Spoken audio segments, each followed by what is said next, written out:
High. So আজকে আমি get ready with me for আম্মার বাসায় যাচ্ছি আজকে ফ্রাইডে।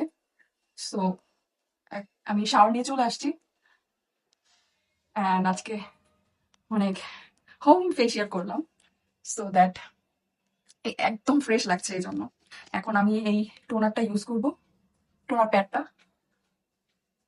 পিক্সির turmeric toner. এটাই সবসময় আমি ইউজ করি ফেসে, নেকে, তারপরে হাতে, সব জায়গায় এটা ইউজ করি, যার কারণে আমার ফেসটা এতটা ব্রাইট এখন।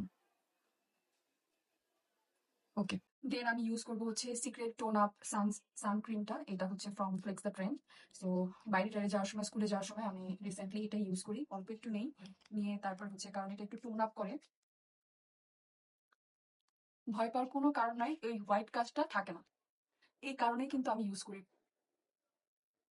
হোয়াইট কাস্ট দিলে আমি জীবনও ইউজ করতাম না, এটা একদম আমার স্কিন টোনের সাথে মিশে যায়, যার কারণে হচ্ছে আমি এটা ইউজ করতে একদম স্বাচ্ছন্দ্য বোধ করি। তো এই যে একদম আমার স্কিনের সাথে কিন্তু মিশে গেল। So that's it. তারপর আমি একটু ব্লাশ দিব, অল্প একটু ব্লাশ দিব, হ্যাঁ, খুবই অল্প। ব্লাশ দিতে আমার খুব ভালো লাগে, তাই একটু ব্লাশ দিব।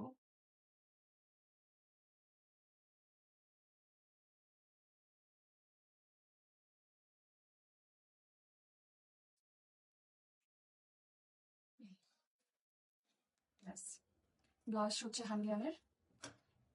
তারপর একটু লিপ বাম দিয়ে নিব। আমার স্কিন অনেক ড্রাই, সো লিপসটা অনেক বেশি ড্রাই হয়ে থাকে। বাই দ্য ওয়ে, আমার ড্রেসটা কেমন? এই ড্রেসটা গিফট পেয়েছি আমি সুমন ভাইয়ের কাছ থেকে, আমার হাজব্যান্ডের ফ্রেন্ড। সো অনেকদিন পর একদম 3 পিস পরেছি, এরকম ওড়না টোনা সহ। সো আমার দেখা যায় যে 1 পিস পরা হয় অনেক বেশি, বা 2 পিস পরা হয়। আর এরকম ওড়না সহ ড্রেস তো একেবারে পরাই হয় না তেমন একটা, কারণ হচ্ছে হিজাব পরি, হিজাবটা দিলেই সবকিছু কভার হয়ে যায়। সো অন্য আর পড়া দরকার হয় না। আচ্ছা, আমি বিউটি গ্লেজড হচ্ছে চকলেট লিপ লাইনারটা নিচ্ছি।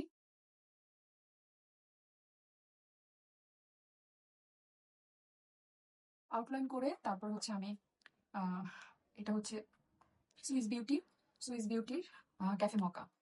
আমার শেডটা হচ্ছে ক্যাফে মকা। এগুলো খুবই ভালো, এত সুন্দর একটা স্মেল আসে কফির। ও, আই জাস্ট লাভ কফি। ওকে, তারপর আবার একটু আউটলাইন করে নিব, দেন আমি হিজাব পরে চলে আসতেছি। সুই হচ্ছে সো এই হচ্ছে ফাইনাল লুক। এখন আমি একটু এক্সেসরিজ পরবো। ঘড়ি, এই ঘড়িটা আমার অনেক পছন্দের। তো ঘড়ি পরে নিলাম, তারপরে এই রিংটা পরে নিচ্ছি। খুবই কম এক্সেসরিজ আমি পরি যখনই বাইরে যাই। দেন একটা নোজ পিন পরবো। আমি নোজ পিন সবসময় পরে থাকি না, যখন বেডের হই বাইরে যাই তখন পরি, কারণ অনেক স্কিন কেয়ার করতে হয়, তখন নোজ পিন এরকম ঘষা লেগে নোজ পিন অনেক হারাই গেছে এরকম। সো এই জন্য নোজ পিন আমি এখন আর পরি না, এখন ইনস্ট্যান্ট বাইরে যখন যাই তখন পরি। সো এই স্পিনটা দিচ্ছি।